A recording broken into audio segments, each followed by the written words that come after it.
Okay, are you filming? Yes. Okay, so my background is I have an engineering background. I've also lived abroad as you have, so I've been living in Milan working as an IT consultant back in the days when it was like peaking, the IT industry back in 2000. And from there I moved to Barcelona and started to work in a travel startup. So it was a company called Budget Places. It's an online portal. When I came in, we were 13 people. It was still in a garage, so it was pretty much like early days for the company. But what we did in like 4 years was that we grew the company to 160 people, and it got purchased, and it was like, you know, building the team, building the product. For me, it was learning the online hotel industry and working as a architect first, and then also developing. And in the end, what we moved towards was that my role was purely strategic. So I was looking at business opportunities, where could we grow with easy means in a quick way, and it was a lot about the business hacking. And I did that until like 2014, when I saw exactly what you saw, the need of something to book online. I was going to have the Budget Places team over here in Stockholm, and it was impossible to book something efficiently. There was no price transparency, it was hard to see availability, there was no unified place to find like all these things. So our need started off from that I didn't have an office here, and that I needed to find something in a good way. And what I started to see was also that people never advertised their prices. So it was like you had to really call, like, hello, how much does it cost? How do we do this?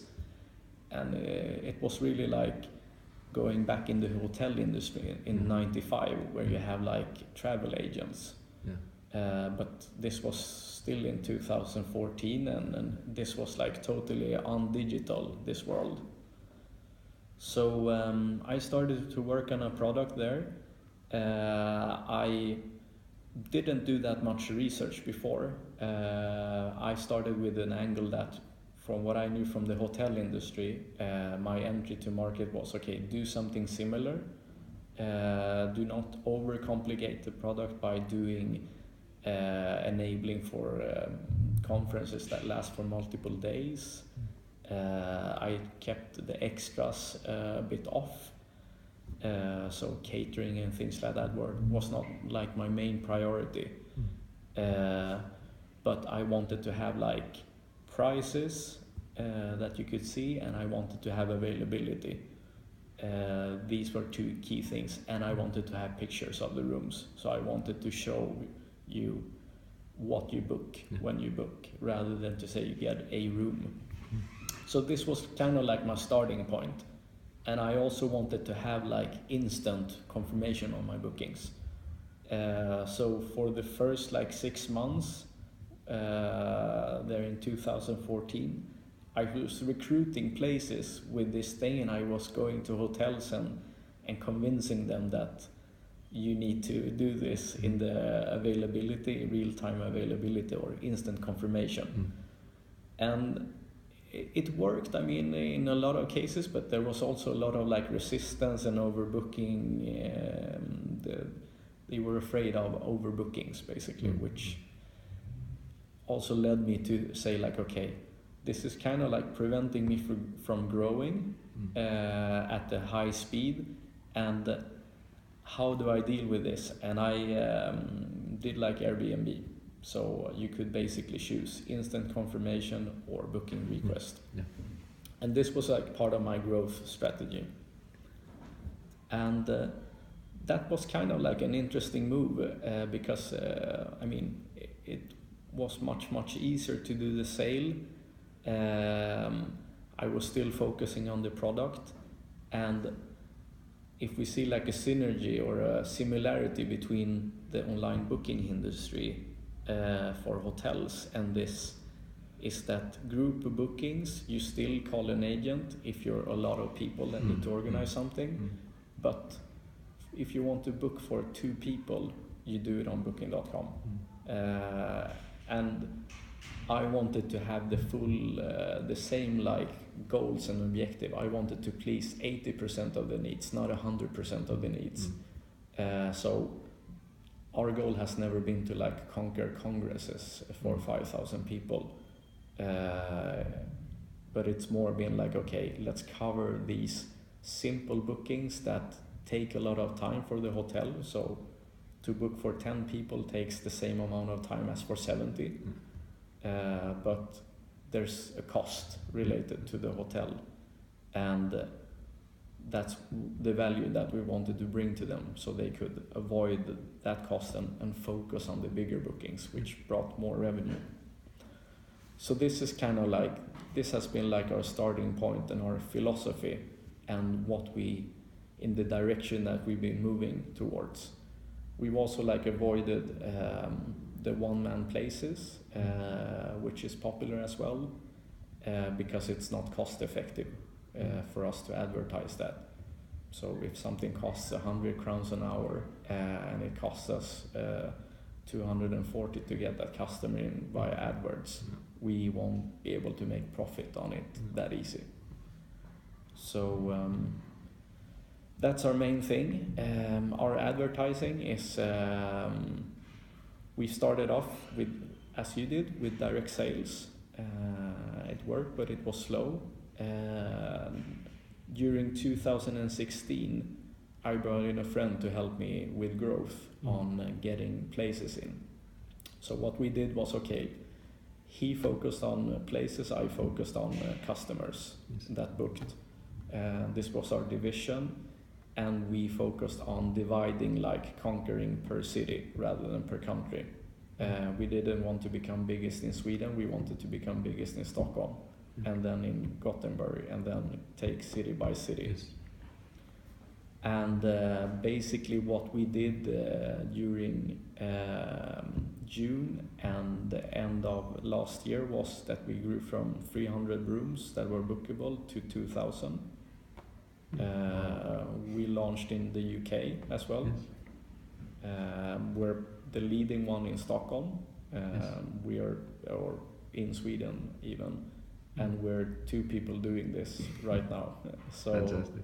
So it's quite like an interesting thing, and there are a lot of things where our approach to problems are, let's throw technology on the problems. So when we had like a problem to grow, we were like, okay, how can we automate this growing our places? Per developed a semi-automated mail program that got new places in.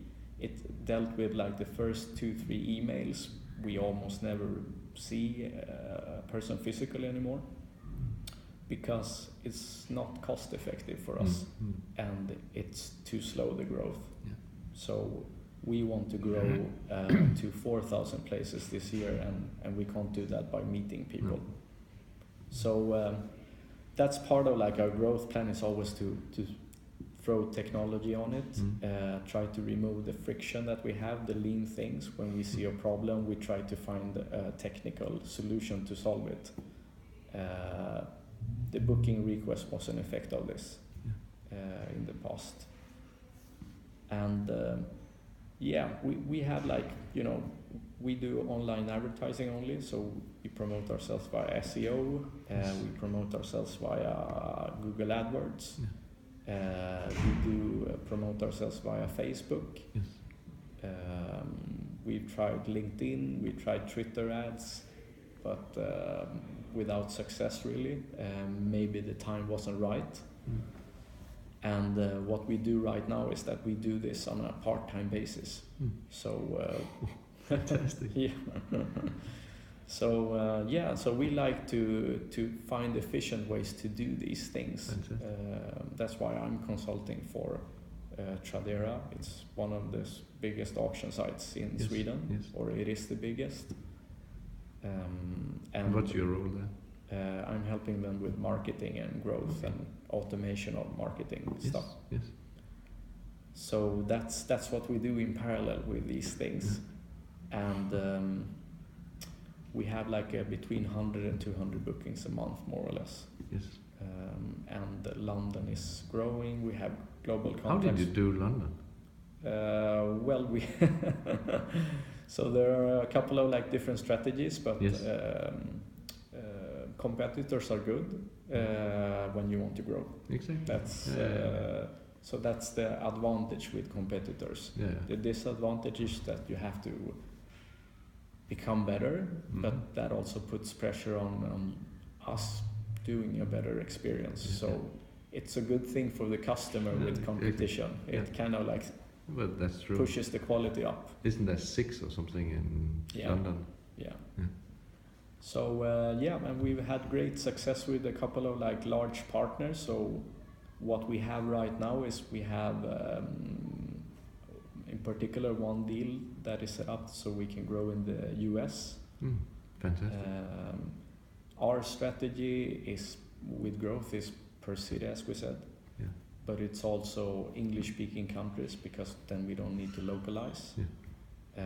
We know that we can find the cheaper labor in an English-speaking market, and we know that there's a more global spread, and that's why we haven't expanded to Norway, Finland, Denmark, because it's too small markets for us. Will you tell me about your technical journey just from the start? Technical journey, well, I mean of the company, or So what we've done is that we've always tried to like hack our way forward. So we started off with a platform that was without a backend for the venues. Yeah. So we were signing up and we were like seeing. We learned by seeing what we got. So they told us, okay, we have a whiteboard and a flipboard, and then we saw, okay, we need to have these as facilities of a room. And we started to develop the product and what data we gather based on. Is that your colleague that, or is it you? No, that's me. It's you? Yeah. Fantastic. And we were calling them, working really close to them, and still we have like the early customers are still like feeding feedback into us, and we're like developing based on that. But we were also giving them a lot of functionality, so we were more like relying on our own judgment than on what they told us. Because they know conferences, but we knew online bookings, and we thought, okay, let's use our knowledge to do that. And we didn't introduce like catering in the beginning because we saw that the main problem was not food, but it was prices and availability. And then we just solved that by adding a text box, so you could say like we want to book food. So what we've also done from a technical point of view, once we've released like the extranet part, which basically enables people to sign up by themselves. So we have a couple of like inbounds every week. Mainly it's outbound now, how people find us, but the inbound is it's growing slowly. And it's probably based on our SEO work, and that we're basically dominating the Swedish SEO right now. For what we've done additionally to this, which is an interesting thing, is our booking button as well. So venues can have a white label solution for bookings on their own site. Okay, yes. So that's one of our strengths and one of the products that we're pushing a bit more.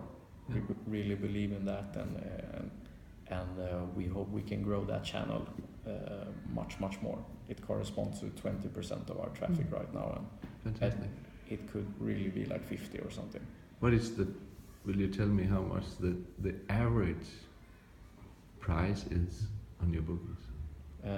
Our average commission is 125 in Sweden. In London it's 150 crowns, Swedish crowns.